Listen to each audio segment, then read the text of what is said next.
I know this sounds cruel, but 3 weeks after burying her husband, 67-year-old Margaret Whitaker was told to pack 2 suitcases and leave the only home she had lived in for 41 years. Not by a bank, not by a stranger, by her own children. Her son Brian stood in the kitchen with a folder under his arm, wearing the same navy suit he had worn at his father's funeral. Her daughter Claire wouldn't even look at her. She kept wiping invisible dust from the counter, like cleaning the house made what they were doing less ugly.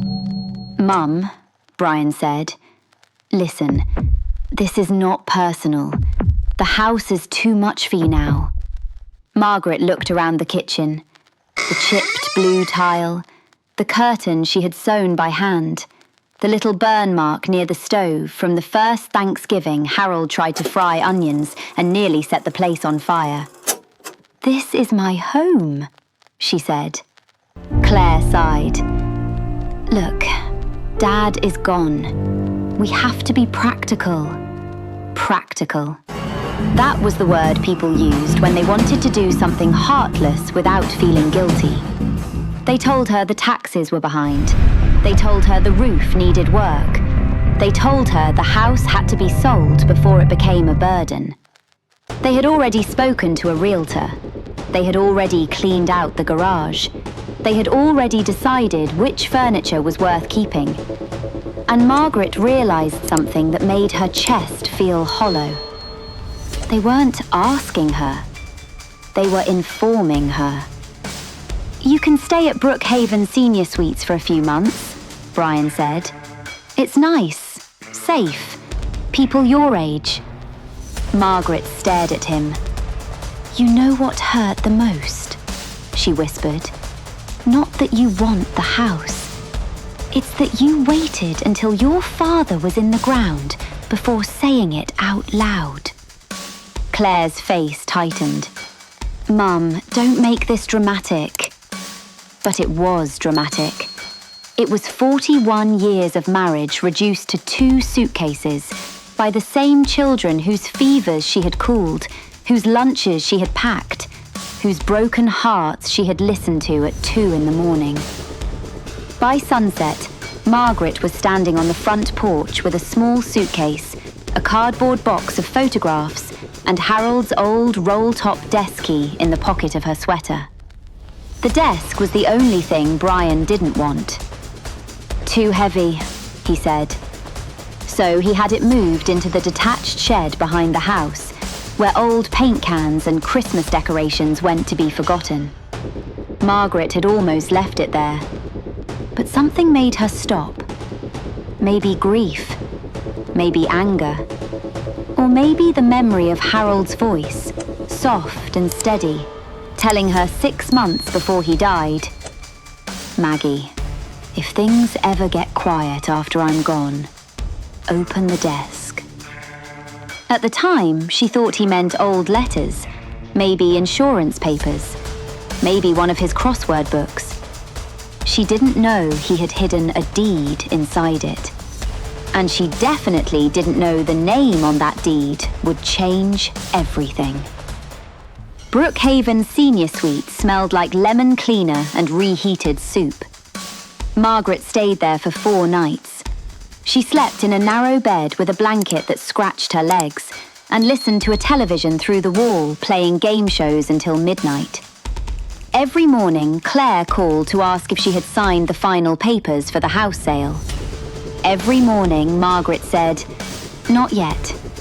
And every morning, Claire's voice got colder. "Mum, you're making this harder than it needs to be."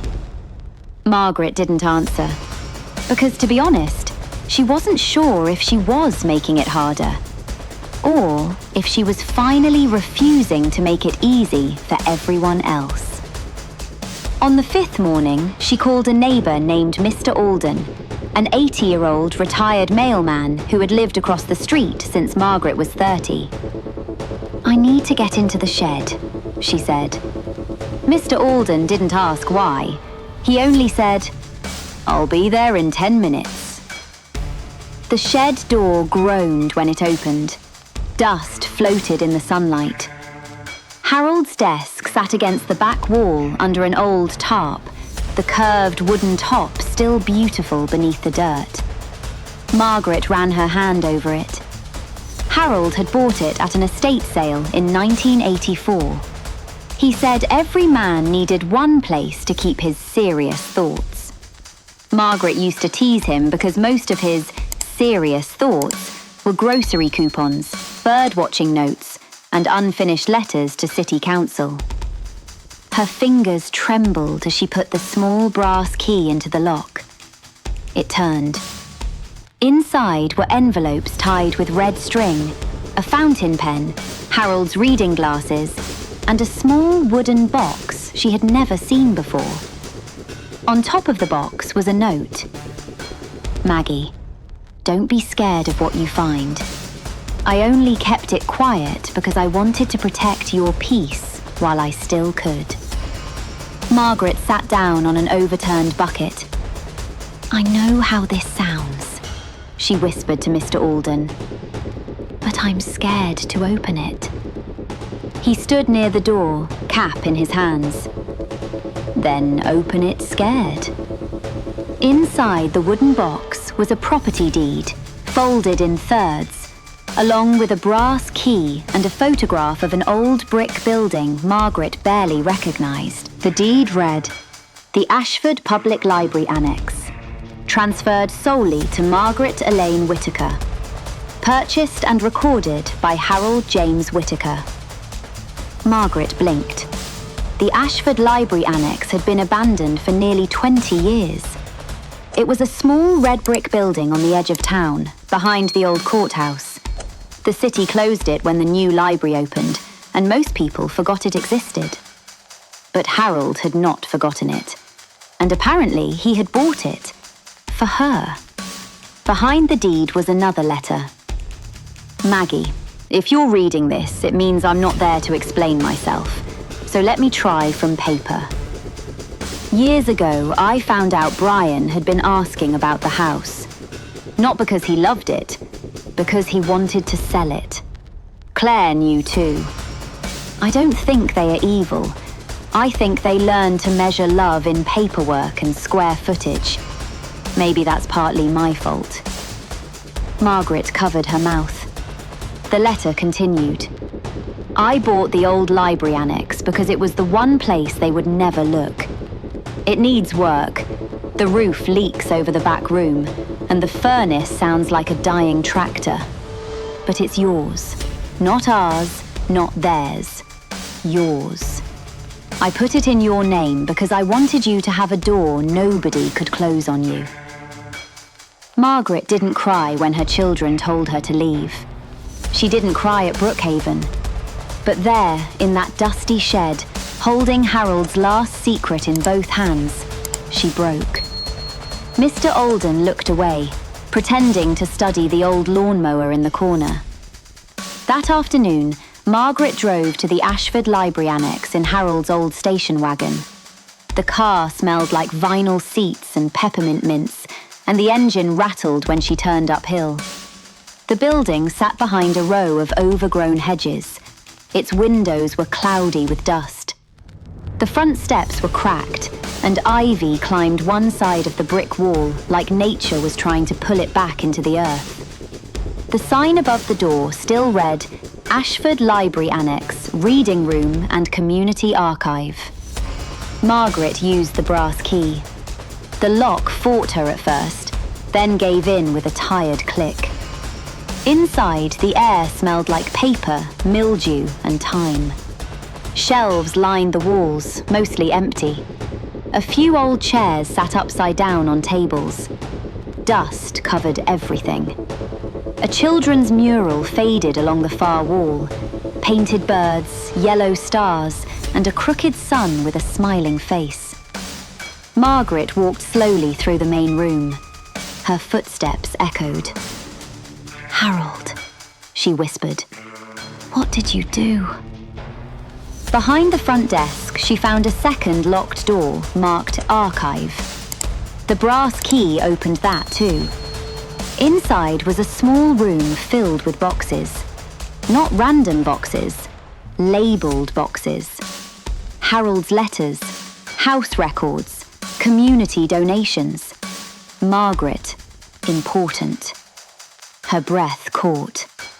She opened the box with her name on it first. Inside were copies of tax records, the deed to the family home, bank statements, and a notarized document called a life estate agreement.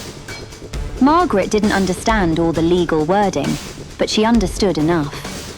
Harold had changed the ownership structure of the family home years earlier. Margaret had the legal right to live there for the rest of her life. Brian and Claire could inherit it one day, but they could not remove her.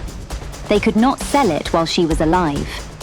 They had either lied or they had never read the documents.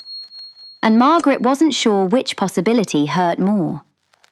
At the bottom of the box was a cassette tape labelled in Harold's handwriting.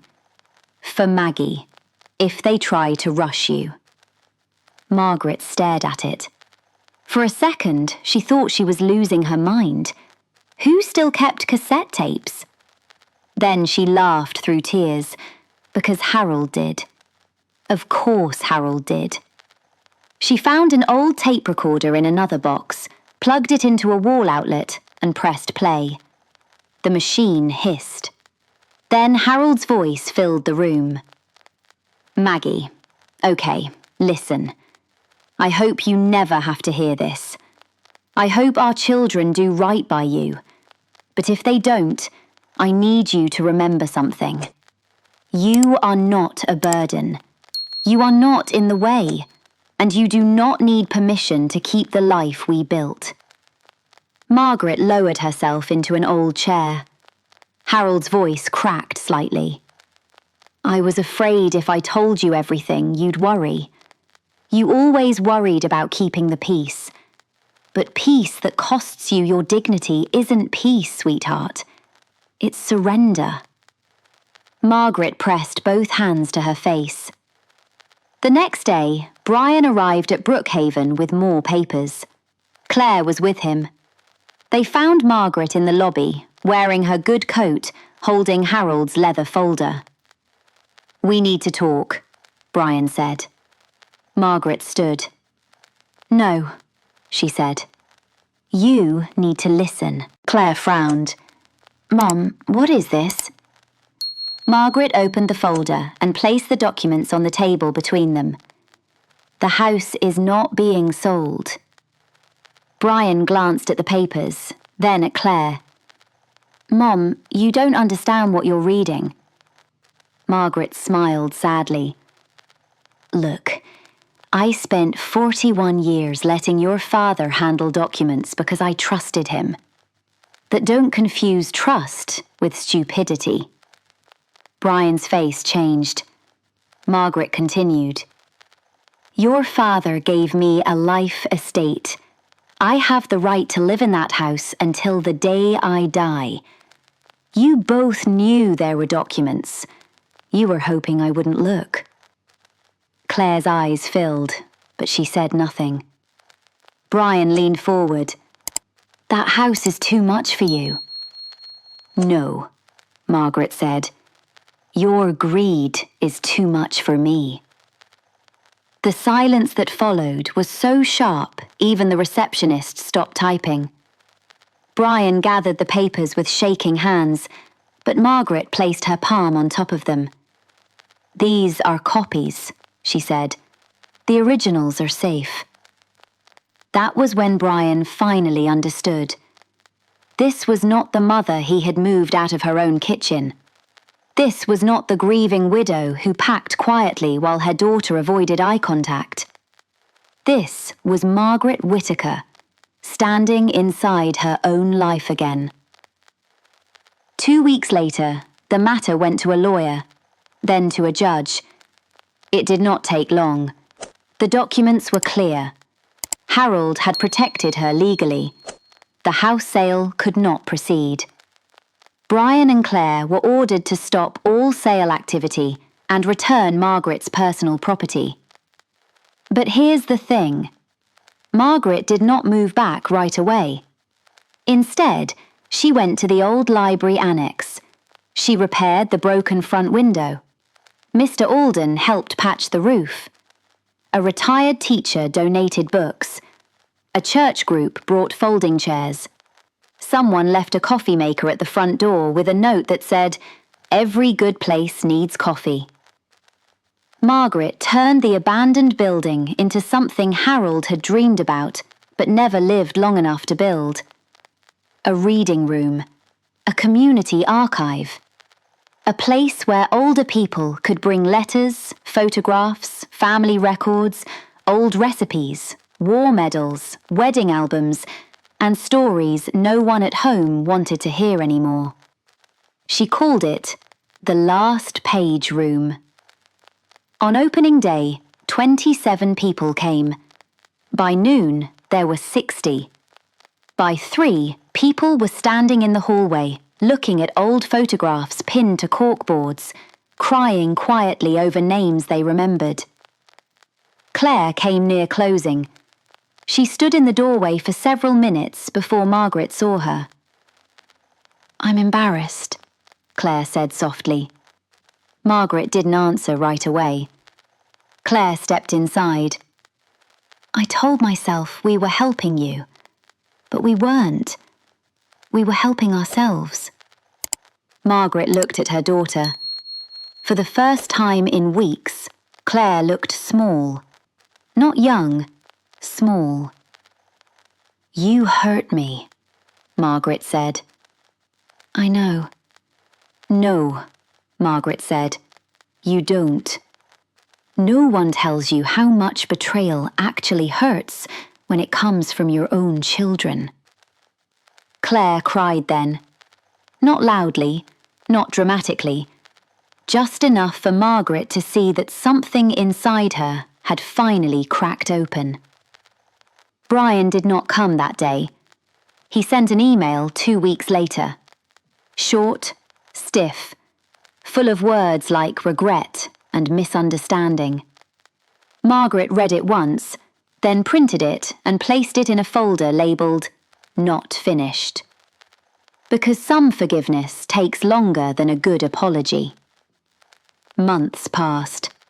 Margaret moved back into her home, but she spent most days at the Last Page Room. The place became known around town as somewhere you could bring what the world had forgotten. A widow brought love letters from Korea. A retired mechanic brought photos of a gas station his father once owned. A grandmother brought a quilt with every square stitched by a woman whose name her family had stopped saying. And Margaret kept them all. One afternoon, she sat alone in the archive room after everyone had left. The sun came through the dusty window and landed on Harold's desk. The same roll-top desk Brian had called too heavy to bother with. Margaret ran her hand over the wood. On the corner of the desk sat Harold's photograph, his reading glasses, and the brass key to the building. She turned on the cassette recorder one more time. Harold's voice filled the room. "If you found your way here, Maggie, then you already know what I hoped you would. A home is not just walls. It is the one place where your name cannot be erased." Margaret looked around the old library. The shelves were full now. The chairs were worn from use. The coffee pot was empty. Someone had left flowers on the front desk.